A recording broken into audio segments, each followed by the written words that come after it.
আজকে তো আমাদের বাড়িতে পুঁটি মাছ আসেনি, তাহলে এই পুঁটি মাছ এলো কোথা থেকে? আজকে লতিকার বাড়িতে কাজের মেয়েটা আসেনি, ও এগুলো কাটতে দিয়ে গেছে।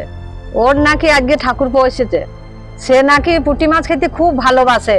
এদিকে তোমার অসুস্থ ছেলে খিদের জ্বালায় কাঁদছে, তুমি লতুর ঠাকুরপোকে পুঁটি মাছ খাওয়ানোর জন্য।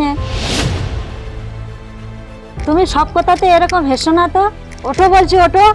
তুই তো লতুকে চিনিস, এসে যদি দেখে মাছ কাটা হয়নি। সে আমি বুঝবো, তুমি হাত ধুয়ে ছেলের কাছে যাও। না ছোট, আমি কেটেই যাব। তোমার অসুস্থ ছেলের দিব্যি বর্দি, এরপর যদি একটা মাছও বটিতে ছোঁয়াও তাহলে তুমি জানবে তোমার ছেলের গলায় বটি বসালে। এ তুই কি দিব্যি দিলি ছোট? ওঠো বলছি, ওঠো, চলো।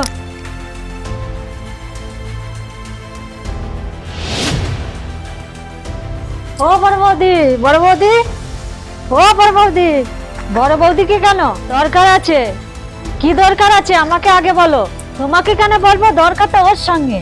দাঁড়াও, সাগরে পৌঁছাতে গেলে যে তোমাকে আগে এই ছোট্ট নদীটা পেরোতে হবে যে ঠাকুরজি। সাগর? আজ আমিও দেখবো ওই সাগরে কত জল আছে।